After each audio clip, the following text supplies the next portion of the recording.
Hello, welcome back to my channel. If you're new here today, my name is Odds, and we are going to be talking about episode 5 of Moon Knight titled Asylum. Yes, we spend a lot of time in the mental asylum in this episode, but everything is not what it seems, so we're going to break that down. I'm going to go a little bit more in depth because last week's video I talked about how this might be the afterlife, and it was confirmed that yes, this is the afterlife.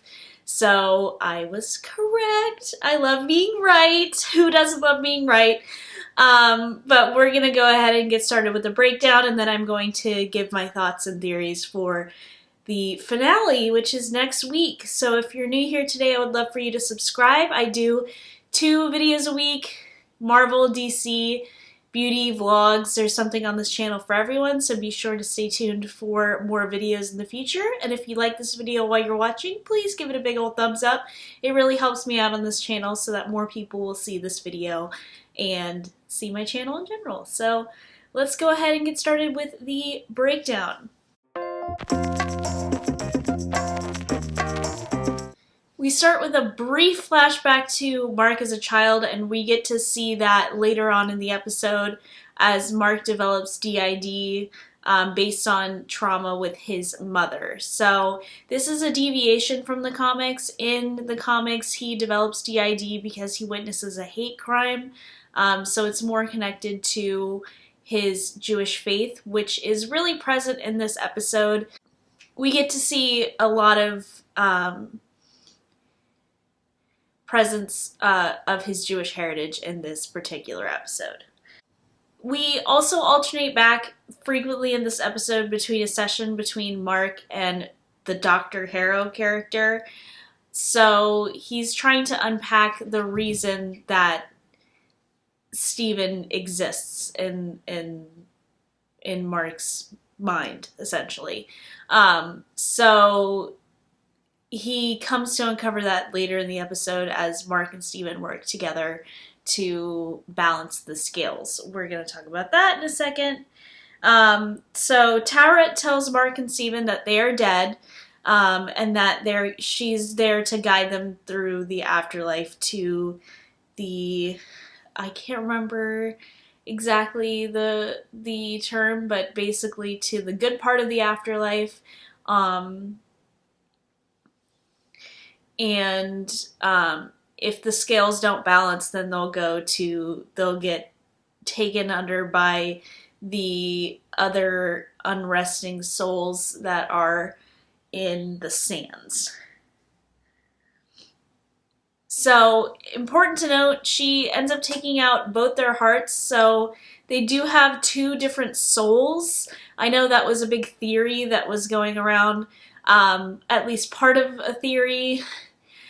People were being more offensive with their theories, but that was part of a theory that they had multiple souls, so they do have multiple souls. So she pulls them out and weighs them against the feather. This is a custom of Egyptian mythology with the afterlife. They help balance the scales. And in Egyptian mythology, if the scales don't balance, then they get eaten by Amit. But in this, they're going to go into the sands. So already a deviation, because we're making Amit more of a judge, jury, and executioner character, where in Egyptology, she's not that. She's pretty much just the executioner, whereas Anubis is the judge, and then also jury, I would guess. But we don't see Anubis. Pretty disappointing. We don't see Anubis in the episode. We just see him on the scales, so we don't see the actual Anubis character. It's possible he's one of those gods that's in the little shelf, little IKEA units in the Pyramid of Giza that Osiris was putting Khonshu in, so it's possible that he's there because there's some fallout with Anubis. Mark and Steven then enter into a cafeteria of dead bodies, which we see later some of the bodies come to life later in the episode. So They were all people that Mark had killed along the way as Khonshu's avatar. As they continue the episode, the scales get more and more balanced, but they're trying to recover from this trauma that is what's going to end up ultimately balancing the scales. So in the cafeteria, Steven sees a little boy. They follow him and realize that it is Mark's deceased brother.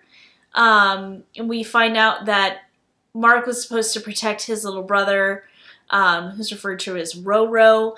So I'm not sure what his full name is there, but he ends up drowning and witnesses Steven witnesses the drowning of Mark's younger brother. This is actually not the development of his DID. His development comes after, when his mother begins abusing him for the loss of her youngest son. So this episode can be very triggering. Just as an FYI, if for some reason you're watching this video before you watch the episode, I don't know why you would do that, but just so you know, there's a lot of abuse it's not necessarily shown, but you get kind of the implication of it, and it shows the lead up to it. So we see him develop his DID based on when his mother is banging down on the door, and he had watched that film that we've seen of the, basically Indiana Jones type film from the VHS. He has a poster of it on his wall. It shows the transition to Steven and him cleaning up the room and making this, developing this altar that has a loving mother instead and has a nice life versus what Mark is going through. So we also see Moon Knight's origin in just a brief flashback, which I was asking earlier on if we were going to see that. We get a mention of Bushman leaving Mark for dead, killing everybody else, and we see Mark accept the role of Moon Knight from Khonshu. So we did see this. I thought this was a pretty cool scene. Definitely a different type of origin story. We kind of just threw past that one, which I think is ultimately a good thing. We didn't need to see a whole thing of it. We just needed to see him agree with Khonshu and take that role. So while all this is going down on they're on the ship, Harrow releases Amit. We start seeing the souls start diving into the plane, and Toweret agrees to change the course to head to the gates of Osiris to let Steven and Mark go back to the to life, to live instead of going to the afterlife. But they can't get to real life either if the scales never balance. So the scales end up never balancing, and the souls of the dead start coming onto the ship. They fight some of them off, but when Mark's about to be taken, Steven then sacrifices himself and goes into the sands and ends up turning basically into sand. So with this, it appears that Steven is gone. We're going to talk about that in a minute. But once Steven sacrifices himself, the scales finally balance. But then we see Mark wakes up in a field of wheat, which is like the good old afterlife. So what's happening now? Like, is he gonna get back to the real world? Like, what is going on? I really don't know where this next episode is gonna go. There's also a mention earlier on that Toweret is going to agree to help free Khonshu. So I think once we get Khonshu freed, then Mark can kind of come back to the real world.